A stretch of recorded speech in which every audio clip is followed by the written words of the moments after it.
Parakeets may have escaped from the set of the African Queen credit. Alamy. The urban myth that Britain's invasive parakeet population flourished after the birds escaped from the set of the African Queen has long been dismissed by experts.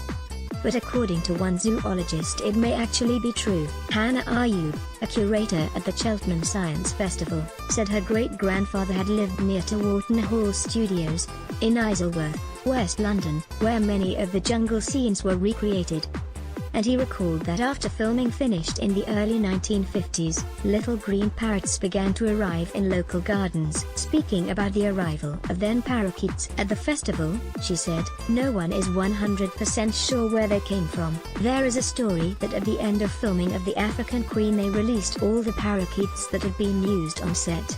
And there is a lot skepticism around this story, but my great-grandparents were living near to the studio at that time, and my great-granddad remembers one day these little green parrots starting to appear in his garden, and his neighbors' gardens, and started eating his apple trees." Katharine Hepburn and Humphrey Bogart. On the film set of African Queen, he started feeding them with nuts and dates and dried fruit, and so did loads of his neighbors.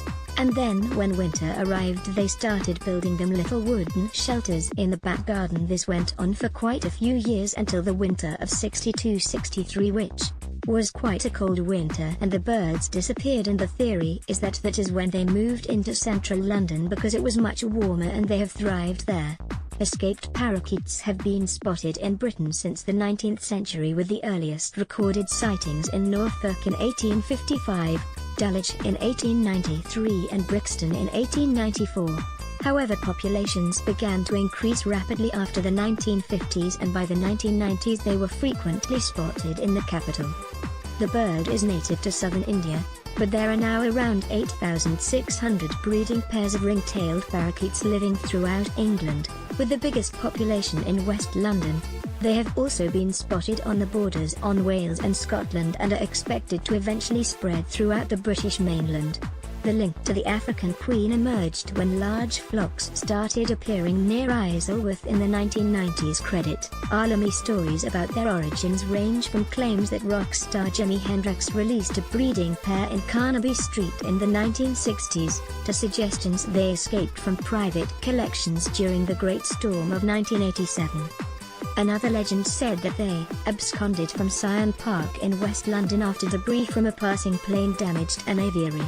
The link to the African Queen emerged when large flocks started appearing near Isleworth in the 1990s, but it was largely dismissed as fanciful, particularly as the film was often wrongly listed as being filmed at Shepperton Studios in Surrey.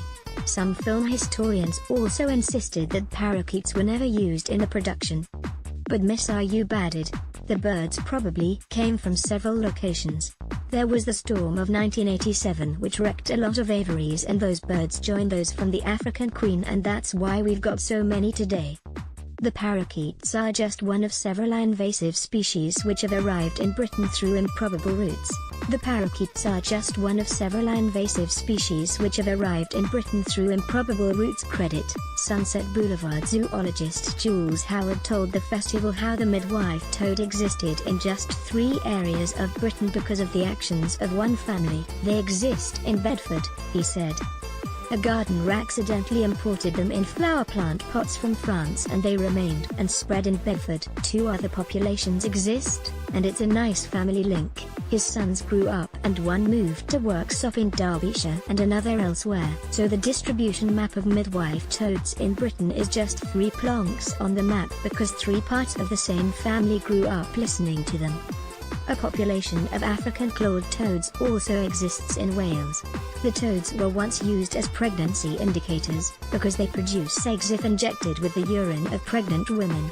But with the advent of pregnancy indicator sticks, many labs simply released them.